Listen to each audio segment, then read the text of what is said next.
तो बच्चों आज हम लोग स्टार्ट करते हैं लेक्चर नंबर 3। ये इसलिए छोड़ दिया था क्योंकि ये मोस्ट इंपॉर्टेंट है, कहीं ना कहीं ये 10 नंबर में हर बार पूछा था, कई बार पूछा गया है। ठीक है, कि वेग कितने होते हैं और वेगांतर क्या है और विषपीत के लक्षण क्या है, विषमुक्ति के लक्षण क्या है, ये बहुत बार पूछा आ चुका है, तो इसे स्किप करने का सोचना भी मत। ठीक है, जब बात द्वारा प्रेरित विष एक से दूसरे धातु में प्रवेश करती इस क्रिया में कुछ समय लगता है, उसे वेगांतर कहते हैं। वेगांतर देखो जब जैसे रस, रक्त, मांस, मेद, अस्थि, मज्जा, शुक्र तक मान लो कोई विष जा रहा है, तो पहले रस से रक्त में जाने में कुछ समय लगेगा, कुछ समय मान लो 10 मिनट लगे, तो उस 10 मिनट को हम लोग क्या कहते हैं, वेगांतर। एक धातु से दूसरे धातु में जाने में जो भी समय लगता है विष को, उसे हम लोग वेगांतर कहा जाते हैं, नॉर्मल भाषा समझे। विष वेग कहाँ पर विष वेग होता है, लक्षण क्या होते हैं, उसकी चिकित्सा कैसे करते हैं। ठीक है, ये सारी चीज़ें मैंने एक जगह लिख दी हैं जिससे आप लोगों को कोई डाउट ना हो। कई कई बुकों में अलग अलग दिया गया, पहले वेग दिए गए, फिर लक्षण, फिर चिकित्सा अलग से दी गई है। ठीक है, सबको एक जगह किया जिससे ईजी हो जाए। देखो प्रथम होता है रस धातु। रस धातु से क्या होता है, तृष्णा, मोह, दंतहर्ष, लाल स्त्राव, बमन और क्लम माने बिना काम के थकावट। देखो जो भी रस से रिलेटेड चीज़ें हैं, जैसे अगर मान लो ग्लूकोज की कमी हो गई, रस को हम लोग ग्लूकोज अभी मान लेते हैं, ठीक है, तो ग्लूकोज की कमी हो गई तो क्या होगा, हम लोगों को प्यास लगेगी, लाल स्त्राव होगा मतलब मुंह से एक्सेसिव सलाइवेशन होगा, बमन उल्टी हो सकती है, और क्लम मतलब बिना काम के हमें थकावट होगी। देखो अगर कहीं ना कहीं शरीर में ग्लूकोज की कमी होती है तो ये सारे सिम्टम्स दिखाई पड़ते हैं। उसके लिए हम लोग क्या करा सकते हैं, वमन करा सकते हैं। वमन कराने से क्या होगा, जो दुष्ट रस होगा वो शुद्ध हो जाएगा। इसके बाद हम लोग पढ़ते हैं रक्त। अगर हमारा रक्त कहीं ना कहीं रक्त में अगर विष चला गया तो रक्त कहीं ना कहीं दूषित हो गया, रक्त दूषित होगा तो बेवर्ण होगा, बेवर्ण मतलब स्किन डिस्कलरेशन होगा। ठीक है, भ्रम यानी कि चक्कर आएंगे। देखो अगर खून कहीं दूषित होगा, अगर खून की कमी होती है, जैसे अनीमिया वगैरह में क्या होता है, हम लोगों को चक्कर आते हैं। ठीक है, भ्रमण चक्कर आना। वेप्थू माने कपकपाहट। वेप्थू माने क्या होता है, कपकपाहट या लड़खड़ा के चलने वाली कंडीशन आ जाएगी। देखो जब भी खून की कमी होती है तो आदमी चल नहीं पाता, या लड़खड़ा के चलता है, या कपकपात यानी कपकपाता है। ठीक, मूर्छा आती है, जरम्भा और तमक श्वास। तमक श्वास माने क्या होता है, मतलब एक तरीके से ये सांस लेने में एक कंडीशन होती है जिसमें सांस लेने में कठिनाई होती है। ठीक है, ठीक है, इसमें क्या करेंगे हम लोग, विरेचन कराएंगे। विरेचन से क्या होता है, रक्त, देखो विरेचन से कहीं ना कहीं रक्त की शुद्धि होती है, और वमन से कहीं ना कहीं रस की शुद्धि होती है। तो ये इस तरीके से आप याद कर सकते हैं। मांस, अगर मांस धातु में विकृति होगी, देखो मांस का मतलब होता है बेसिकली हम लोग मसल से लेते हैं। अगर मसल्स में विकृति होगी तो मंडल, कंडू, कोट और शोथ, देखो ये कहीं ना कहीं स्किन से रिलेटेड बीमारियां हैं। देखो मांस का मतलब तुम लोग स्किन से ले सकते हो, स्किन रिलेटेड डिसऑर्डर्स होंगे, जैसे कि मंडल क्या होता है, एक कुष्ठ का प्रकार होता है, कांडो माने खुजली, शोथ माने क्या होता है, इन्फ्लामेशन हो जाएगा, कोट भी वही इन्फ्लामेशन से ही रिलेटेड है। ठीक है, इसमें क्या करेंगे, क्षार, अगद, मधु और जल का पान करेंगे। ठीक है, इसका होता है वात आदि दोष। देखो अगर वात आदि दोष, देखो वात का क्या है, वात का क्या है, अंगशूल हो गया। पित्त का क्या हो गया, मूर्छा हो गया। कफ का क्या हो गया, वामन हो गया। ठीक है, इसमें वात, पित्त, कफ का एक एक लक्षण लिख दिया गया। इसमें क्या करते हैं हम लोग, कैसे ट्रीटमेंट कैसे करते हैं, गोबर का रस लेते हैं, कैथ लेते हैं, कैथ का स्वरस लेते हैं, और प्लस मधु प्लस गोघृत ले लेते हैं। देखो कुछ चीज़ें रटनी पड़ेंगी, कुछ चीज़ें समझनी पड़ेंगी। पंचम वेग में क्या होगा, देखो ये वात आदि दोषों के बाद यह हमारे पूरे शरीर में व्याप्त हो चुका है। व्याप्त हो चुका है तो क्या करें, नील आदि रूपों को देखा, आंखों के सामने अंधेरा छा जाएगा। एक समय आता है कि आंखों के सामने अंधेरा छा जाता है, इसे कहते हैं स्टेज ऑफ नेक्रोसिस। जब वहाँ पर पढ़ाया था फार्माकोलॉजी में, तो स्टेज ऑफ नेक्रोसिस बताया, उसमें क्या होता है, आंखों के सामने नीला अंधेरा छा जाएगा, मतलब इसमें आदमी को पहचान नहीं पाता कि ये सामने वाला क्या कर रहा है। इस समय हम लोग क्या इस्तेमाल कर सकते हैं, काकांड शीरीष स्वरस, अश्योचेतन। अश्योचेतन मतलब आँख को, जैसे गुलाब जल वगैरह, मतलब आँख को वैसे नॉर्मली अश्योचेतन हम लोग करते हैं, तो अगर आयुर्वेद में करते हैं तो गुलाब जल वगैरह से आंखें साफ करते हैं। ठीक, आंखों को साफ करना है, आई ड्रॉप्स से ले सकते हो इसे मॉडर्न में। अगर अंजन व नस, अंजन लगाते हैं क्योंकि आंखों में कहीं ना कहीं जो आंखों में विष का प्रभाव हो गया वो कम हो जाए। अंजन कौन सा लगाते हैं हम लोग, विषघन अंजन और नस से प्रयोग करते हैं। ठीक है, इसका होता है षष्टम में हिक्का आने, हिक्का मतलब हिचकी आने लगेगी बंदे को। ठीक है, संज्ञा स्थापन, गौपित्त, हल्दी मंजिष्ठा, मारीच, पिपली। तो हल्दी मंजिष्ठा, मारीच, पिपली याद हो जाएगा, ऐसा कुछ है नहीं। सप्तम में क्या होगा, स्कंद भंग हो जाएगा। ठीक है, उसका स्कंद भंग जब हो जाए तब आप जंगम बीज और काकपत का इस्तेमाल करें। काकपत वैसी कंडीशन कहती होती है। काकपत क्या होता है, देखो काकपत करते कैसे हैं, बेसिकली मैं आपको प्रोसेस बताने वाला हूँ, शायद आगे कहीं समझाया भी जाए, जब विष चिकित्सा पढ़ेंगे तो वहाँ पर समझाया भी जाए। काकपत क्या करते हैं, आदमी के सर के ऊपर एक चीरा बना देते हैं, मतलब एक कौवे का पंजा होता है, उसके आकार का एक चीरा बनाते हैं, उसके ऊपर फिर हम लोग क्या करते हैं, ताज़ा मांस रख लेते हैं। ताज़ा मांस का क्या करते हैं, कहीं ना कहीं विष को अब्जॉर्ब कर लेता है, ठीक है, उसे कहते हैं काकपद, ठीक है, सिर के ऊपर काकपद इस तरीके से लगाते हैं, ठीक है। इसके बाद हम लोग बात करने वाले अष्टम में मृत्यु हो सकती है, अगर मृत्यु नहीं हुई तो पलाशवीट और मयूर पित्त का इस्तेमाल करें, ठीक है। ये आचार्य चरक के अनुसार है। अब हम लोग पढ़ेंगे आचार्य सुश्रुत के अनुसार। देखो याद करने तो दोनों याद करने हैं, एटलीस्ट अगर आप चरक वाला थोड़ा ईजी रहता है, सुश्रुत वाला थोड़ा सा कठिन रहता है। जिस बच्चे को दोनों ना याद हो सकें वो एटलीस्ट चरक वाले तो याद कर ले, ठीक है। लेकिन ये बहुत इंपॉर्टेंट है, इसे स्किप मत करिएगा बिल्कुल, अगर इसे स्किप करेंगे तो फिर आप जिम्मेदार होंगे। विष वेग क्या होता है और लक्षण क्या होते हैं, उनकी चिकित्सा क्या होती है। देखो प्रथम वेग में उन्होंने क्या बताया, चलो इससे रस से, जैसे उन्होंने रस से बताया तो रस से रिलेटेड, जीवा, शुद्धता, स्तंभता, मूर्छा और श्वास। तो कहीं ना कहीं जीभ सफ़ेद हो जाएगी, ग्लूकोज की कमी होगी, जीभ सफ़ेद हो जाएगी, स्तंभता होगी, मूर्छा और श्वास आएगी। इसमें क्या है, वमन, शीतल जल परिषेक, मधु, घृत प्लस अगत, ठीक है।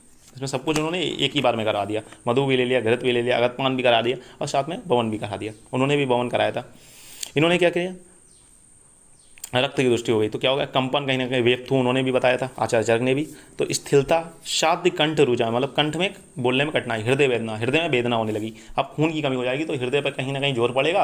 अगर वैसे मॉडर्न में अगर कोरिलेट करें, जब कहीं ना कहीं ब्लड लॉस होता है तो हृदय को ज़्यादा ब्लड पंप करना ठीक पड़ता है, ठीक है, मतलब हृदय विकृत। अब रस मतलब उसकी देखो विष अगर कहीं मिल गया है तो कहीं ना कहीं उसकी ऑक्सीजन कैरिंग कैपेसिटी कम हो गई है, ऑक्सीजन कैरिंग कैपेसिटी कम हो गई, सेल्स को उतना चाहिए, तो सेल्स कहीं ना कहीं मैसेज भेजेंगे ब्रेन के पास, और ब्रेन हार्ट से कहेगा तुम ज़्यादा से ज़्यादा ब्लड पंप करो। तो वहाँ पर जब हार्ट अपनी जितनी शक्ति है उससे ज़्यादा अगर कार्य करेगा तो हृदय वेदना हो जाएगी, ठीक है। इस तरीके से पढ़ सकते हैं। आचार्य चरक ने इसमें सिर्फ विरेचन बताया था, लेकिन आचार्य सुश्रुत ने इसमें बवन और विरेचन दोनों बता दिए, ठीक है। तृतीय में क्या होगा, तृतीय में इन्होंने क्या लिया था, तृतीय में इन्होंने मांस लिया था, लेकिन तृतीय में इन्होंने क्या ले रहे हैं, तालुशोष, तीव्र आमाशय शूल, नेत्र विवर्णता और हरित वर्ण, ठीक है। इन्होंने कहा देखो यहाँ पर ये क्या याद कर सकते हैं, तीव्र आमाशय शूल याद कर सकते हैं, ठीक। तालुशोष मतलब मुख सूख जाएगा, ठीक है। पहले हो गया मतलब गले में कठिनाई हो गई, रुझा माने होता है कंठ, रुझा माने होता है पेन, मतलब गले में दर्द हो रहा था, ठीक है। अब क्या हो गया, अब तालुशोष मतलब जो तुम्हारा पैलेट रीजन था, मतलब मुंह जो होता है वो पूरा सूख गया है, मुंह सूख गया है। तीव्र आमाशय शूल, पेट में बहुत कस के दर्द हो रहा है, ठीक है। नेत्र विवर्णता, आंखें जो होंगी वो उनका कलर चेंज हो जाएगा। नेत्र विवर्णता मतलब वो अपने स्वाभाविक रंग में नहीं है, हरित वर्ण, या हो सकता है आंखें हरे या नीले पीले रंग की हो जाए, ठीक। इसमें क्या होना, आगतपान, नस्य अंजन। अब आप कहोगे नस्य अंजन क्यों कराने, देखो आंखें जो हैं, आंखों के लिए अलग से औषधि तो नहीं दे सकते, आंखों में इंजेक्शन तो नहीं दे सकते ना, तो इसलिए आंखों में हम लोग नस्य और अंजन, उस समय तो सूचीवर्ध वाला कंडीशन भी नहीं था, तो उस समय के साथ हम लोग पढ़ते हैं नस्य और अंजन का प्रयोग करेंगे, ठीक। पक्वाशी व अमाशय, तोद, हिक्का, कास, आंत्रपूंजन, सिर में भारीपन। देखो इसमें क्या हो रहा है, पहले उसमें सिर्फ पेट में दर्द हो रहा था, लेकिन इसमें पेट के साथ पक्वाशय यानी कि ड्यूडनम वगैरह रीजन में पेन होने लगा, ठीक है, इंटेस्टाइन ड्यूडनम वगैरह रीजन में पेन होने लगा। तो इसमें क्या करते हैं हम लोग, स्नेह मिश्रित अगरपान मतलब घृत वगैरह मिला के अगरपान कराते हैं, ठीक है। पंचम में क्या हो रहा था, उसमें देखो इसमें हो रहा था, पंचम में नील आदि रूपों को देखना है, लेकिन इसमें कफ स्त्राव है, विवर्णता है, परवेद है, पक्वाशय वेदना। देखो पक्वाशय वेदना कहीं ना कहीं ऊपर भी था, पक्वाशय वेदना यहाँ पर भी है, ठीक है, तो दो जगह एक मिल गया। अमाशय तोद ऊपर भी था, अमाशय तीव्र अमाशय शूल या अमाशय तोद माने पिकिंग पेन। देखो पेन दोनों, अमाशय पेन दो जगह है, तो उसको उठा सकते हैं आप लोग एक साथ। पक्वाशय वेदना, पक्वाशय व अमाशय तो पक्वाशय वेदना चतुर्थ में भी, पक्वाशय वेदना पंचम में भी, इस तरीके से आप लोग याद कर सकते हैं, मतलब जो कॉमन मिले उसे याद कर लीजिए, ठीक। उसके बाद बुद्धि व प्राणों का नाश सिस्टम में, और अतिसार आएगा मतलब सीवियर डायरिया हो जाएगा, स्कंद भंग और पृष्ठी कटी का टूटना, और उससे श्वास अवरोध से मृत्यु हो जाती है, ठीक है। अब हम लोग इसकी चिकित्सा के बारे में साथ में बढ़ते हैं। देखो जीवा, शुद्धता, स्तब्धता, मूर्छा, स्वाद, तो बमन व शीतल जल से परिषेक करेंगे, और मधु, घृत व अगतपान कराएंगे।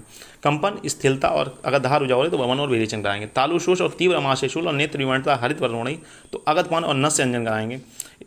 पक्वाशय व अमाशय तोद अगर हिक्का और कास, अंत कुंजन, सिर में भारीपन हो रहा है तो स्नेह मिश्रित अगरपान कराएंगे। कफ स्त्राव, विवर्णता, परवेद और पक्वाशय वेदना हो रही तो मधुष्टि, क्वाथ और अगतपान कराएंगे, ठीक है।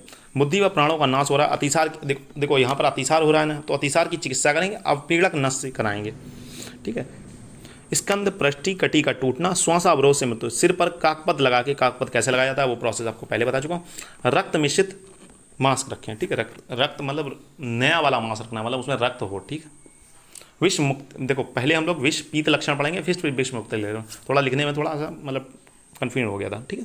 पहले विष पीत लक्षण पढ़ेंगे। आचार्य सुश्रुत के अनुसार विष सेवन करने वाले रुग्ण मतलब रोगी को मल गृहधूम के समान, मतलब गृहधूम मतलब क्या होता है, काला आएगा बिल्कुल, उसका जो मल होगा, मल आप उससे पूछेंगे मल कैसा हुआ तो वो एकदम बोलेगा डॉक्टर साहब एकदम कृष्ण वर्ण का हुआ, मतलब एकदम काला अंगूर काला है। एवं वायु के साथ होता है, मतलब बहुत ज़्यादा फ्लाइटस पास होता है, ठीक है, के साथ होता है। मुख में झागयुक्त बमन, मुख अगर उसका तुम देखोगे तो उसमें झागयुक्त बमन होगा, उसे उल्टी होगी, उसमें बहुत सारा झाग इकट्ठा हो जाएगा, ठीक है। आंखों से आंसू निकलते हैं, आंखों से हमेशा आंसू निकलते रहेंगे, ठीक है। शरीर में विवर्णता, शरीर का जो नॉर्मल कलर और कॉम्प्लेक्शन होगा वो नहीं रहेगा, ठीक है। और अंगों में शिथिलता, शिथिलता मतलब अंगों का ढीलापन हो जाएगा, मतलब पूरा हाथ ऐसे रखा हुआ तो रखा हुआ है, पैर ऐसे पड़े हुए हैं तो पड़े हुए हैं, उसे कोई मतलब नहीं होता कि कैसे क्या मतलब शरीर में पड़ा हुआ है, ठीक है।